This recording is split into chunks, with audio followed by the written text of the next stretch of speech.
I used to check my bank account and immediately close the app. I kept thinking, one raise, one opportunity, one lucky break, and it never came.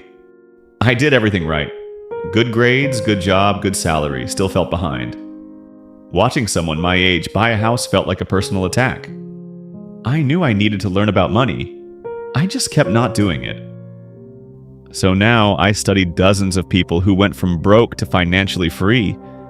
These 7 habits were the difference, and habit 4 and 7 will change your perspective about life. You'll see why. Habit number 1.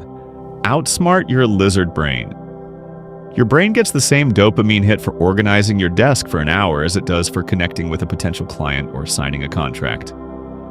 Our evolutionary lizard brain, the basal ganglia and amygdala, pulls you toward the easiest task to get a quick chemical reward. It cannot distinguish between busy work and life-changing work. A completed task is registered as a win, regardless of its actual utility. The fix is to write down and execute your single most important money-making task before touching your phone in the morning. Famous author Brian Tracy talked about a technique called Eat the Frog. The eat that frog concept means practicing the habit of tackling your biggest, most important task first. This task, or frog, is the one that you are most likely to procrastinate on. It's also the task that can have the greatest positive impact on your life and results at the moment. It comes from a story by Mark Twain, by the way, where he said if the first thing you do each morning is to eat a live frog, you'll have the satisfaction of knowing that's probably the worst thing that's going to happen to you all day long. And your frog is your biggest, ugliest task. So we say, do the worst first. Habit 2. Anti-goals. Before goals.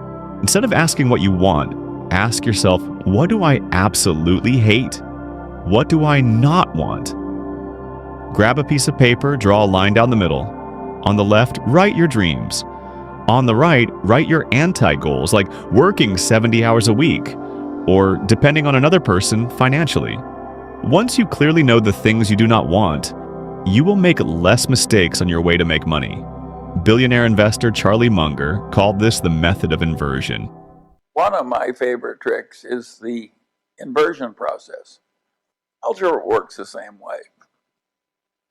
Every great algebraist inverts all the time because the problems are solved easier. Human beings should do the same thing in the ordinary walks of life. Just constantly avert. You don't think of what you want, you think what you want to avoid. Or when you're thinking what you want to avoid, you also think about what you want. And you just go back and forth all the time. Your anti-goals become your filter.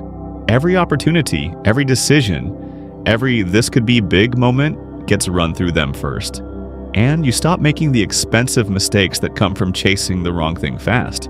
Because if you know where you are going to die, you'll never go there. Habit 3. Rewrite yourself.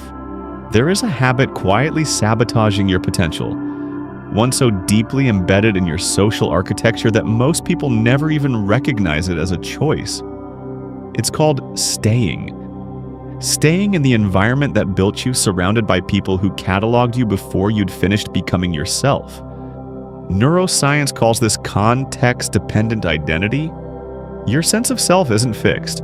It's constantly negotiated between your internal narrative and the social mirrors around you.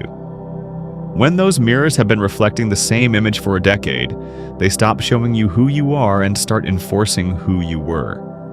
Your family, your old teachers, your high school circle, they are not your enemies.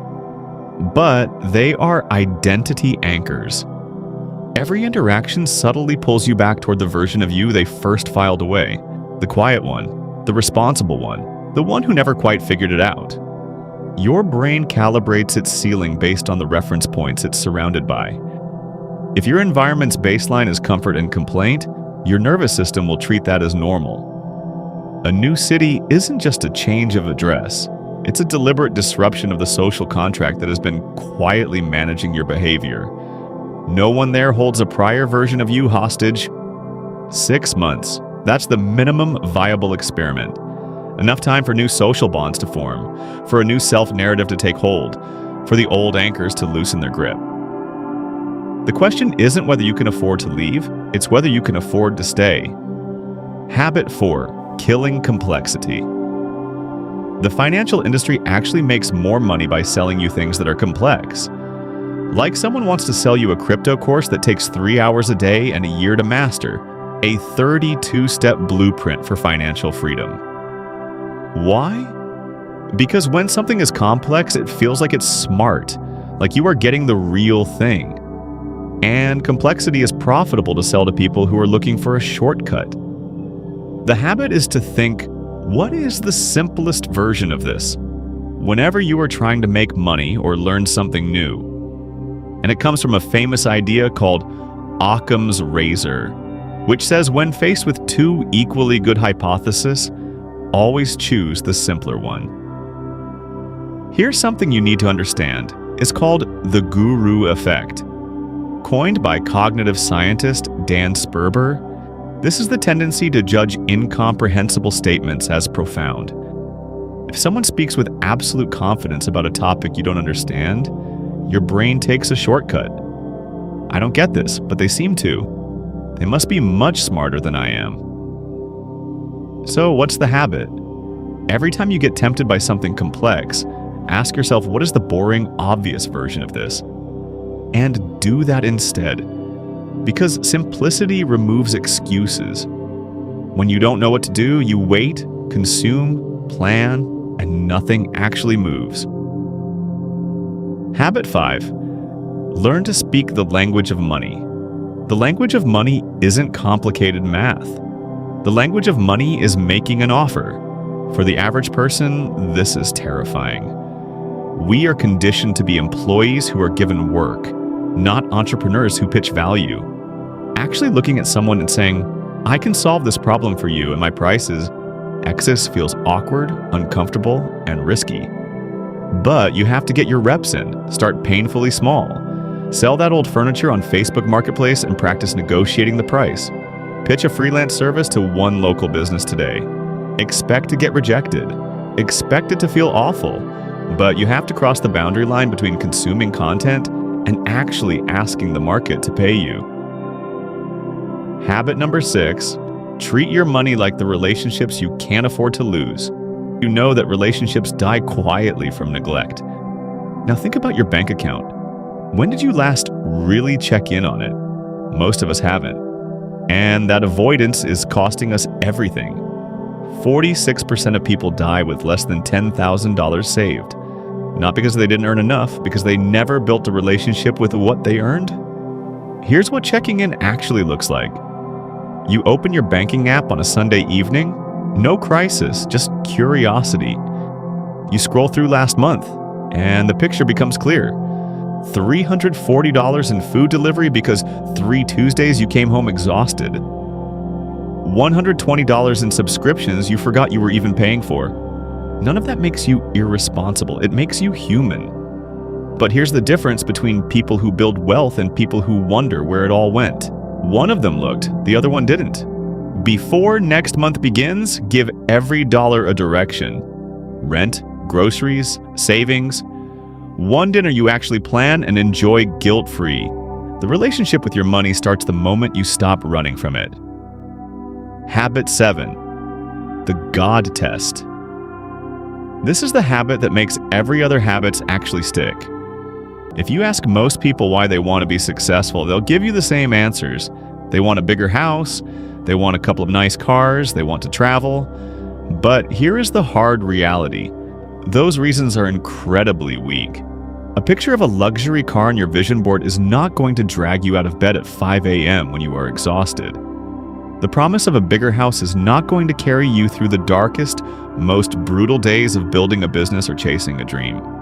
Material things are not strong enough to sustain true suffering. To endure the friction of greatness, you need a why that shakes you to your core. Imagine reaching the very end of your life. You're standing before God, and He asks you, did you use everything I gave you? Will you be able to look up and say, yes, I am wrung completely dry. I poured out every single drop of talent, energy, and fire that you placed inside of me? Or will you have to keep your head down, When you stand before God, you cannot say, "But I was told by others to do thus," or that virtue was not convenient at the time. This will not suffice. Remember that. That is the test. Look at the way you are living right now. Look at your daily effort. Can you honestly say yes to that question? If the answer is no, then what are you waiting for? It's time to get to work.